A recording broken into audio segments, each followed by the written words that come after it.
السلام علیکم ناظرین، میں ہوں محمد اظہر، آپ کے اور اپنی یوٹیوب چینل واہ اسلام میں آپ سبھی کا خیر مقدم ہے۔ ناظرین اکرام، اسلام سے پہلے عورتوں کا حال بہت خراب تھا۔ دنیا میں عورتوں کی کوئی عزت و وقت ہی نہیں تھی۔ مردوں کی نظر میں اس سے زیادہ عورتوں کی کوئی حیثیت ہی نہیں تھی کہ وہ مردوں کی نفسانی خواہش پورا کرنے کا ایک کھلونا تھی۔ عورتیں دن رات مردوں کی قسم قسم کی خدمت کرتی اور طرح طرح کے کاموں سے، یہاں تک کہ دوسروں کی محنت و مزدوری کر کے جو کچھ کماتی تھی وہ بھی مردوں کو دے دیا کرتی تھی، مگر ظالم مرد پھر بھی ان عورتوں کی کوئی قدر نہیں کرتے تھے،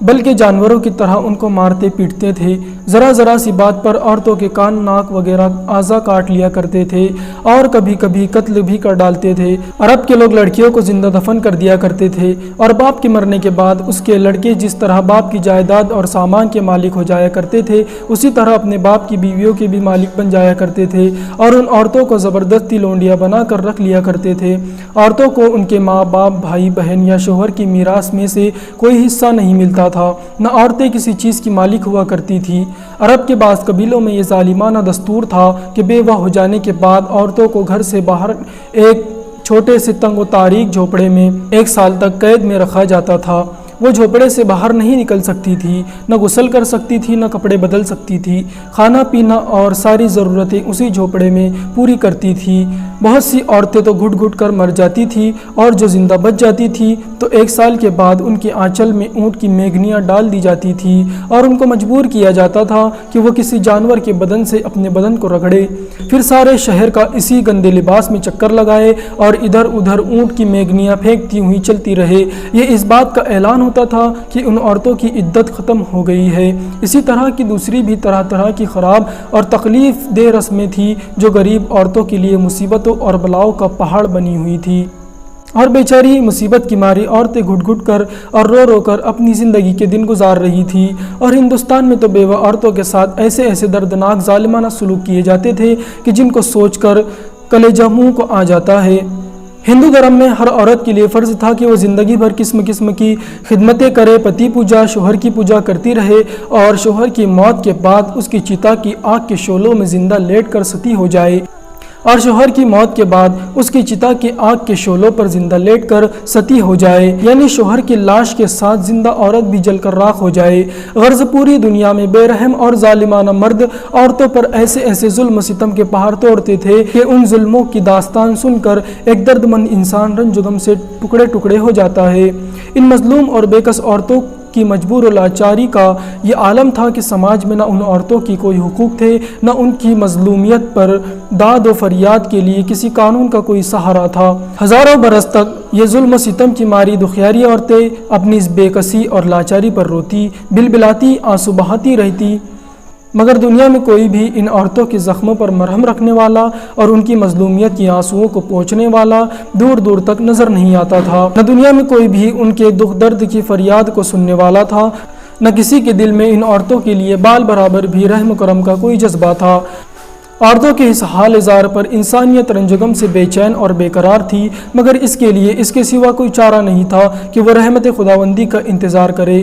اللہ تعالیٰ غیب سے کوئی ایسا سامان پیدا کر دے کہ اچانک ساری دنیا میں ایک انوکھا انقلاب نمودار ہو جائے اور ان لاچار عورتوں کا سارا دکھ دور ہو کر ان کا بیڑا پار ہو جائے۔ چنانچہ رحمت للعالمین کی رحمت کا آفتاب جب طلوع ہو گیا تو ساری دنیا نے اچانک یہ محسوس کیا، جہاں تاریخ تھا، ظلمت کدا تھا، سخت کالا تھا، کوئی پردے سے کیا نکلا، گھر گھر میں اجالا تھا۔ ناظرین اکرام، جب ہمارے رسول رحمت حضرت محمد مصطفیٰ صلی اللہ علیہ وسلم خدا کی طرف سے دین اسلام لے کر تشریف لائے تو دنیا بھر کی ستائی ہوئی عورتوں کی قسمت کا ستارہ چمک اٹھا اور اسلام کی بدولت ظالم مردوں کے ظلم و ستم سے کچلی اور روندی ہوئی عورتوں کا درجہ اس قدر بلند و بالا ہو گیا کہ عبادات و معاملات بلکہ زندگی اور موت کے ہر مرحلے اور ہر موڑ پر عورتیں مردوں کے دوش بدوش کھڑی ہو گئی اور مردوں کی برابری کے درجے پر پہنچ گئی۔ مردوں کی طرح عورتوں کے حقوق بھی مقرر ہو گئے اور ان کے حقوق کی حفاظت کے لیے خداوندی قانون آسمان سے نازل ہو گئے۔ اور ان کے حقوق دلانے کے لیے اسلامی قانون کی ماتحتی میں عدالتیں قائم ہو گئی، عورتوں کو مالکانہ حقوق حاصل ہو گئے۔ چنانچہ عورتیں اپنے مہر کی رقموں، اپنی تجارتوں، اپنی جائیدادوں کی مالک بنا دی گئی اور اپنے ماں باپ، بھائی بہن، اولاد اور شوہروں کی میراثوں کی وارث قرار دی گئی۔ غرض وہ عورتیں جو مردوں کی جوتیوں سے زیادہ ذلیل و خوار اور انتہائی مجبور و لاچار تھی، وہ مردوں کی دلوں کا سکون اور ان کے گھر کی ملکہ بن گئی۔ چنانچہ قرآن مجید نے صاف لفظوں میں اعلان فرما دیا، جس کا ترجمہ ہے، اللہ تعالیٰ نے تمہارے لیے تمہاری جنس سے بیویاں پیدا کر دی تاکہ تمہیں ان سے تسکین حاصل ہو، اور اس نے تمہارے درمیان محبت و شفقت پیدا کر دی۔ سورہ روم رکوع نمبر 3۔ اب کوئی مرد بلا وجہ نہ عورتوں کو مار پیٹ سکتا ہے، نہ ان کو گھروں سے نکال سکتا ہے، نہ کوئی ان کے مال و اسباب یا جائیداد کو چھین سکتا ہے، بلکہ ہر مرد مذہبی طور پر عورتوں کے حقوق ادا کرنے پر مجبور ہے۔ چنانچہ خداوند قدوس نے قرآن مجید میں فرمایا،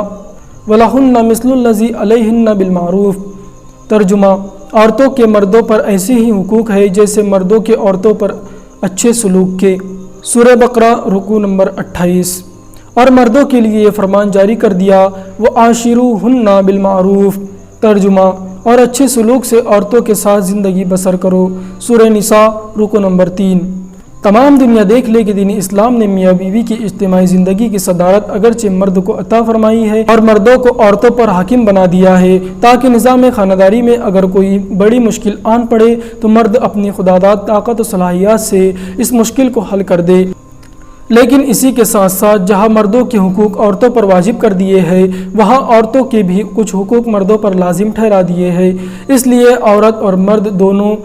ایک دوسرے کے حقوق میں جکڑے ہوئے ہیں، تاکہ دونوں ایک دوسرے کے حقوق کو ادا کر کے اپنی اجتماعی زندگی کو شادمانی و مسرت کی جنت بنا دے اور نفاق و شقاق اور لڑائی جھگڑوں کے جہنم سے ہمیشہ کے لیے آزاد ہو جائے۔ عورتوں کو درجات و مراتب کی اتنی بلند منزلوں پر پہنچا دینا، یہ حضور نبی رحمت صلی اللہ علیہ وسلم کا وہ احسان عظیم ہے کہ تمام دنیا کی عورتیں اپنی زندگی کی آخری سانس تک اس احسان کا شکریہ ادا کرتی رہے، پھر بھی وہ اس احسان عظیم کی شکر گزاری کی فرض سے سبکدوش نہیں ہو سکتی۔ سبحان اللہ، تمام دنیا کے محسن اعظم حضور نبی کرم صلی اللہ علیہ وسلم کی شان رحمت کا کیا کہنا۔ وہ نبیوں میں رحمت لقب پانے والا، مراد غریبوں کی برلانے والا، مصیبت میں غیروں کے کام آنے والا، وہ اپنے پرائے کا غم کھانے والا، فقیروں کا ماوا، ضعیفوں کا ملجا، یتیموں کا والی، غلاموں کا مولا۔ ناظرین اکرام، امید کرتا ہوں ویڈیو آپ کو پسند آیا ہوگا۔ اس ویڈیو کو اپنے رشتہ دار اور دوستوں میں شیئر کر دے تاکہ آپ کے پاس جو معلومات آئی ہے وہ دوسروں تک پہنچا کر آپ اپنے فرض سے سبکدوش ہو جائے، اور ساتھ ہی ہمارے چینل کو سبسکرائب کر دے تاکہ ہماری ہر آنے والی ویڈیو کی نوٹیفیکیشن آپ کو ملتی رہے۔ خدا حافظ۔